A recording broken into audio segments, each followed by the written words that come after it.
Handel oboe sonata that was played by one of our newest members, William Welter, a fabulous young oboe player.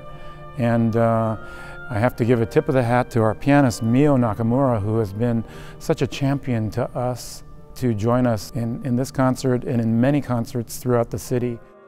The fight that we're carrying on right now is that we are demanding to be valued for what we are and for what we do. And we really feel that we are being devalued on a constant basis. You know, not enough money, you know, they all, you know, when we have discussions, when we have negotiations, it's always about them trying to take away from us. And in doing so, they take away from our ability to provide the society with what we need to nurture it, to nourish the society. And I believe that our traditions need to be examined.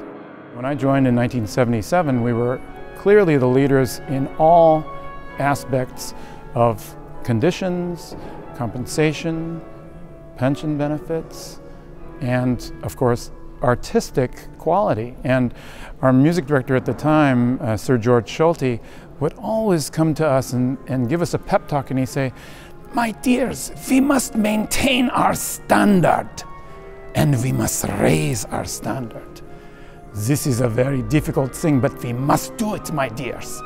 And so he understood the importance of keeping the standard high, both musically and with respect to our conditions that allow us to be musically the greatest. We have a defined benefit pension plan that our management has been insistent on removing.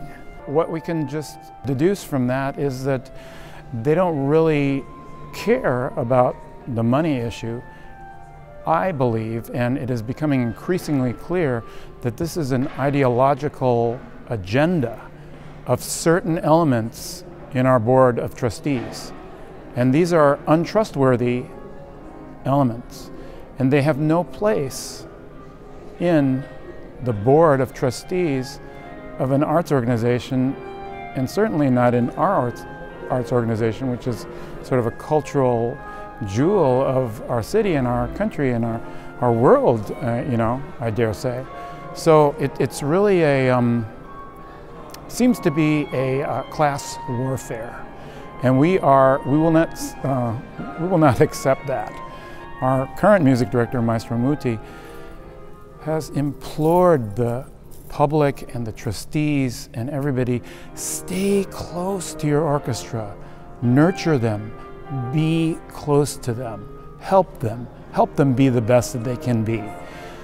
We are trying hard right now to continue to be the best we can be, and it is so heartwarming and it's so amazing to have great support from all over, from the worldwide, from Chicago, the Chicago public.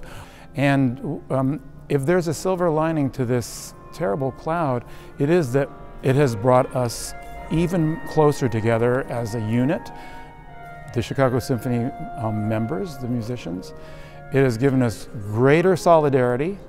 We are absolutely 100% unified in this, because we not only fight for ourselves, for our successors, for our tradition, but also for all orchestras in the United States. If we give out, if we give in, there will, we'll have let everybody down. And so we don't intend to do that.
I played the Brahms Sonata for clarinet and piano, the first of 2 sonatas that he wrote.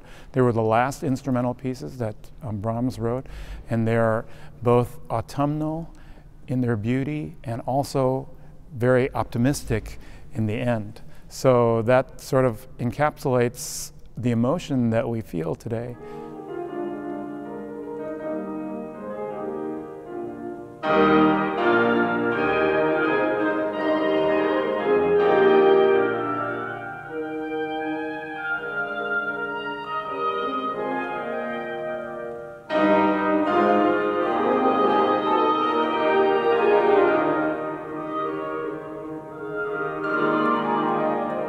So music, the arts, all sorts of the arts, really is food for the soul. And we need to nurture and we need to nourish our soul. And we need to continue to fight to be able to have the opportunity to do that. And if we have massive inequality and we have poverty and we have rising authoritarianism and fascism, that is just antithetical to having a society that is raised up with cultural benefits, with music, with art, with just joy. And it is unfortunately in our society today going in the opposite direction. So we are committed to fighting for continued growth in the arts for everybody. Our music director, Maestro Muti, is very, very keen on taking our message all around the world to people that don't have access to it. You know, we play in prisons and in places where people don't ordinarily have a chance to hear our music at this level. And our very, very good friend and colleague, Yo-Yo Ma, is another one who has really, really used his ability and his artistry to draw people towards him and to understand that art and music is really food for the soul. And really we can rise above strife and we can rise above poverty if we use the art as a means of communication. It's a means to connection. We have an international orchestra. When I joined the orchestra in 1977, I was the first Asian member of the orchestra, but I was born in America. Now we have musicians, about 20 musicians from the Asian countries that are immigrants.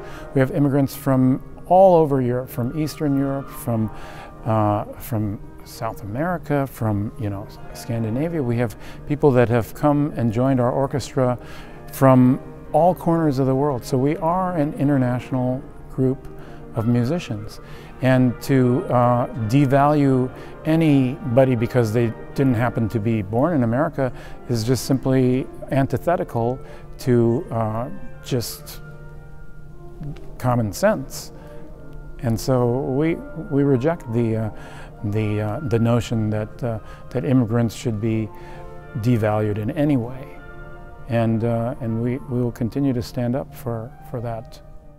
What we as musicians and as artists do is actually encourage this sort by reaching out and giving strength to the uprising of the working class. And I really want to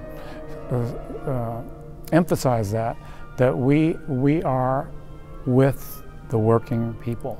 We are the working people.